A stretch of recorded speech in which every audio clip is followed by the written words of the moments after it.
जैसे नजदीक आ रहे हैं वैसे वैसे हर पार्टी अपना दमखम दिखाने में जुट गई है। पहले भाजपा की रैली, फिर कांग्रेस की रैली, अब समाजवादी पार्टी भी मैदान में उतर चुकी है। लगातार अलग अलग विधानसभा में जाकर अपनी नीति और रीति को समझाने में जुटी है। इस बीच लाल कुआं पहुंचे राजेंद्र चौधरी, राष्ट्रीय सचिव समाजवादी पार्टी, ने बताया कि समाजवादी पार्टी सबको साथ लेकर चलने वाली पार्टी है और जनता कांग्रेस और भाजपा से तंग आ चुकी है। अब एक ही विकल्प है समाजवादी पार्टी का, जो कि जनता को तय करना है और हम अपने 70 विधानसभा में प्रत्याशी उतार कर चुनाव लड़ेंगे और 2022 में हमारी सरकार ही बनेगी। समाजवादी पार्टी पुरानी पार्टी है। समाजवाद भारतीय राजनीति में वैचारिक विकल्प है। समाजवादी पार्टी ने उत्तर प्रदेश में 4 बार सरकार चलाई है। अभी 2012 से 2017 तक श्री अखिलेश यादव जी उत्तर प्रदेश के मुख्यमंत्री रहे हैं समाजवादी पार्टी सरकार के। उत्तर प्रदेश में हमने विकास किया था। उत्तर प्रदेश और उत्तराखंड का विधानसभा का चुनाव साथ साथ होने जा रहा है 2022 में, इसलिए समाजवादी पार्टी उत्तराखंड में चुनाव के मैदान में है। उत्तराखंड की जनता परिवर्तन चाहती है।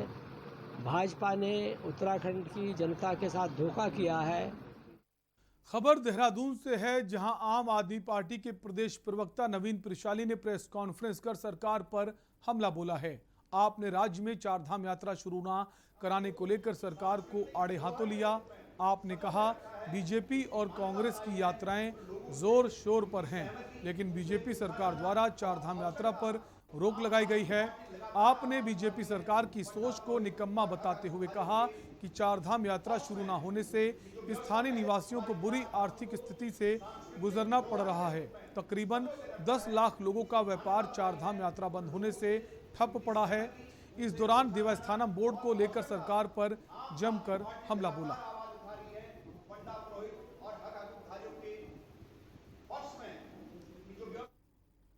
खबर देहरादून से है, जहां कोविड-19 के टीकाकरण की गति को बढ़ाने और तीसरी लहर को रोकथाम के लिए विभागीय स्तर पर अनेकों टीमें गठित की गई हैं। वहीं सीएमओ ने पत्रकार वार्ता कर कहा कि जनपद में टीकाकरण करने के लिए अब लोगों को कोविड पोर्टल स्लॉट बुकिंग नहीं करनी होगी। कोई भी व्यक्ति किसी भी सरकारी टीकाकरण केंद्र से टीका लगवा सकता है। वहीं लगभग 14 लाख लोगों के सापेक्ष में तकरीबन 13 लाख लोगों को टीका लगाया जा चुका है। हमने देखे अपने जो छोटा जो हमारी यूनिट है सबसे नीचे पीएचसी लेवल तक, वहाँ पर हमने बेड्स 2 बेड्स और ऑक्सीजन कंसंट्रेटर उपलब्ध कराए हैं। मतलब ये है कि अगर कोई व्यक्ति हल्की बीमारी में वहाँ पे आता है तो हम चाहेंगे कि उसका इलाज उसी छोटे लेवल पे ही हो जाए, गांव स्तर पे ही हो जाए, वो दौड़ करके देहरादून ना आए। जैसा कि आपने पिछले दूसरी वेव में देखा था अप्रैल और मई में कि आपने किस तरह से सारा आदमी जो है वो देहरादून आ गया और यहाँ पे ऑक्सीजन और चारपाई हर चीज़ की जो है बहुत भारी कमी हो गई थी। उत्तराखंड की खबरों में वक्त है एक छोटे से ब्रेक का, फौरन लौटें। आप देख रहे हैं के न्यूज, खबरों का सारथी।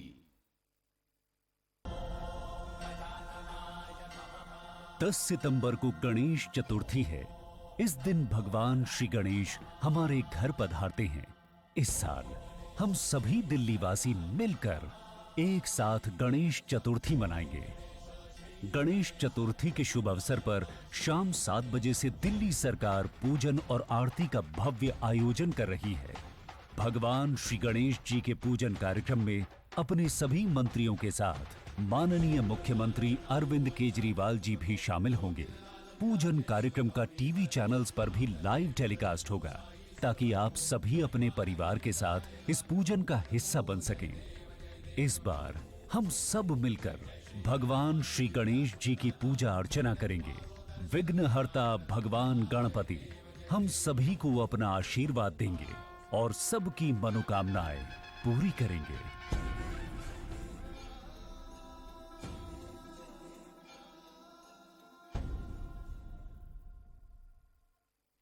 जुबान के लिए उड़ चला गैरों की ज़मीं पर, खुशबू अपने पन की ढूंढता और दूर कितना भी जाओ, इस जुबान से दूर ना जा पाओगे।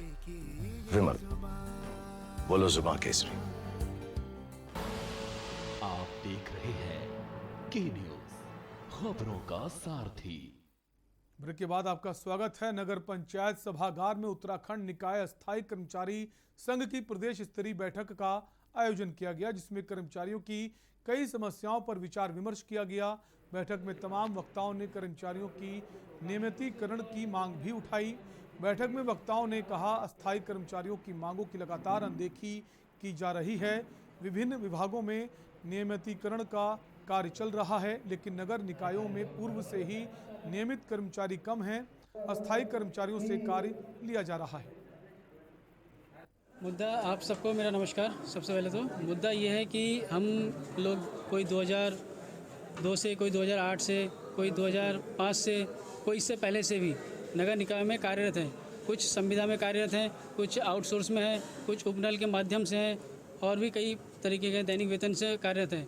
मगर आज तक किसी कर्मचारी का नियमितीकरण से कोई वार्तालाप कुछ हुआ नहीं है। हमारी बैठक में लगभग पूरे प्रदेश के निकायों के कार्मिक यहाँ उपस्थित हुए हैं और जो हमारी ये बैठक है, इसका मुख्य उद्देश्य यह है कि जो कार्मिक हैं, जो नियमित नहीं हैं और वर्षों से निकायों में सेवा दे रहे हैं अपनी, उनके भविष्य को ध्यान में रखते हुए उनका नियमितीकरण किया जाए। इस चीज़ की मांग सरकार के समक्ष रखने के लिए हम लोगों ने ये बैठक रखी हुई है।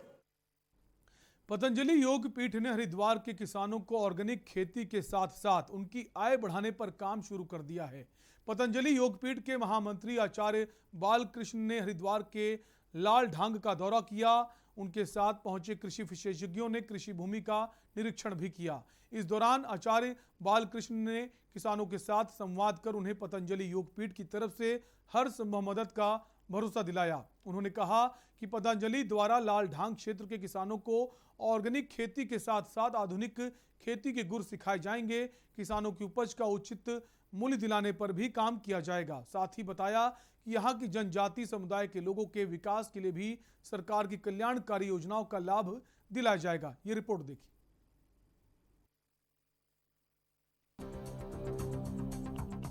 आचार्य बालकृष्ण ने किसानों से बातचीत में कहा कि इसके तहत मृदा के प्रकार, उपग्रह और जीआईसी सूचना प्रणाली के माध्यम से अन्य भौगोलिक पैरामीटर की जानकारी प्राप्त की जा रही है।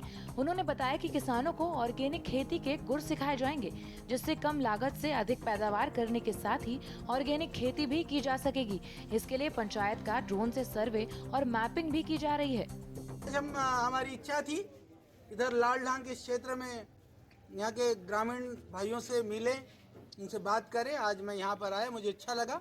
और पतंजलि योगपीठ जिस तरह से पूरे देश के किसानों के लिए पतंजलि सोचती है, तो यहाँ पर भी इन किसान भाइयों के लिए यदि कुछ अच्छा हो सकेगा तो पतंजलि करेगा। जिसमें जैसे भी हमारी बात हुई ऑर्गेनिक फार्मर ट्रेनिंग प्रोग्राम या बाकी जितने भी जो योजनाएं हैं, उन योजनाओं पर धरातल पर उतारने के लिए जो भी काम हो सकेगा हम लोग करेंगे। क्षेत्र में पतंजलि इंडस्ट्री स्थापित कर स्थानीय ग्रामीणों को रोजगार सृजन की मांग पर आचार्य ने कहा कि सबसे पहले किसानों के साथ मिलकर ऑर्गेनिक खेती को बढ़ावा देने का प्रयास किया जाएगा। उत्पादन बढ़ा तो क्षेत्र में रोजगार की कमी नहीं रह पाएगी। लाल ढांग क्षेत्र में अनुसूचित जनजाति बड़ी संख्या में निवास करती है, लेकिन आज भी विकास में पिछड़ी है। इसके लिए सरकार के साथ मिलकर जनजाति के व्यक्तियों को लाभ दिलवाने का प्रयास किया जाएगा। इस अवसर पर पूर्व प्रधान जगपाल सिंह ग्रेवाल, शैलेंद्र पाठक, बलराम पाल, मंडल अध्यक्ष भाजपा आलोक द्विवेदी, ऋषिपाल सिंह, महानंद सिंह, जसवीर सिंह, विनोद सैनी, विजय सिंह सहित किसान उपस्थित रहे।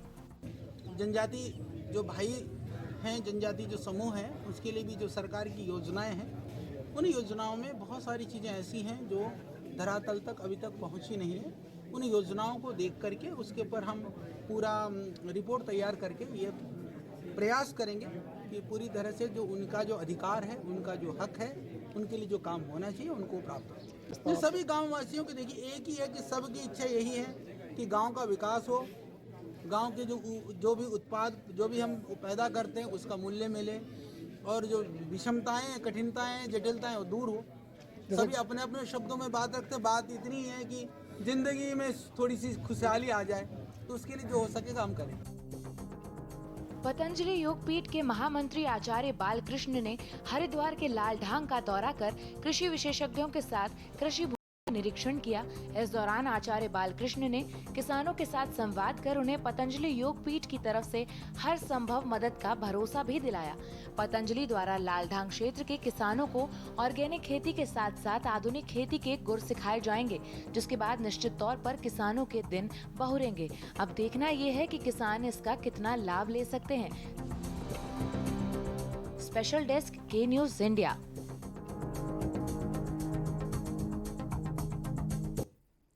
खबर ऋषिकेश